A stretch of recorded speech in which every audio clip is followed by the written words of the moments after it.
کے بتایا ہے، آج ترقی کر کے بتایا ہے یہ پہلے آسمان کی اونچائی کتنی ہے،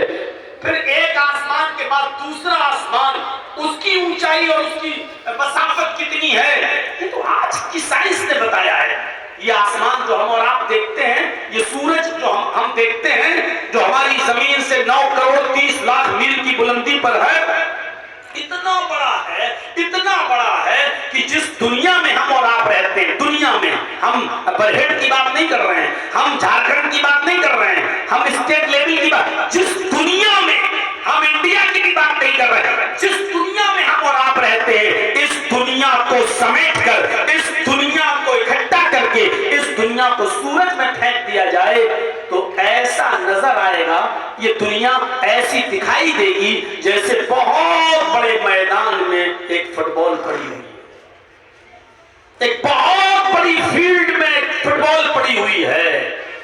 فٹ بال کا گراؤنڈ آپ نے دیکھا ہوگا، فٹ بال کے کھلاڑیوں کو آپ نے دیکھا ہوگا، کتنا بڑا گراؤنڈ اسٹیڈیم ہوتا ہے، اس گراؤنڈ کو سمجھ لو، اس گراؤنڈ میں فٹ بال پڑی ہوئی ہے، یہ سورج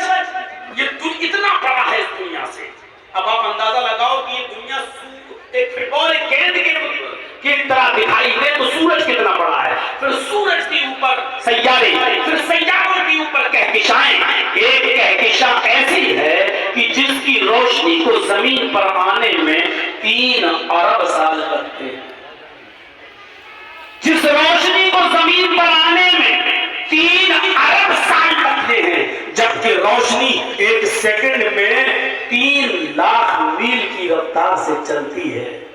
غور کرو، دماغ کی نسیں پھٹنا پڑ جائیں گی، برین ہیمریج نہ ہو جائے۔ روشنی کتنے رفتار سے چلتی ہے؟ آنکھ بند کرو کھولو، بس ایک سیکنڈ، اتنی دیر میں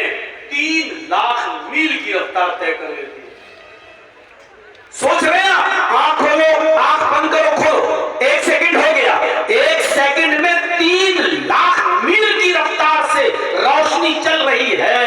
اب سوچو 60 سیکنڈ میں، 1 منٹ میں کتنی طے کرتی ہوگی، پھر 1 گھنٹے میں کتنی طے کرتی ہوگی، پھر 24 گھنٹے میں کتنی طے کرتی ہوگی، پھر 1 ہفتے میں کتنا طے کرتی ہوگی، پھر 1 مہینے میں کتنا طے کرتی ہوگی، پھر 1 سال میں کتنا طے کرتی ہوگی، پھر 1000 سال میں کتنا طے کرتی ہوگی، پھر 100,000 سال،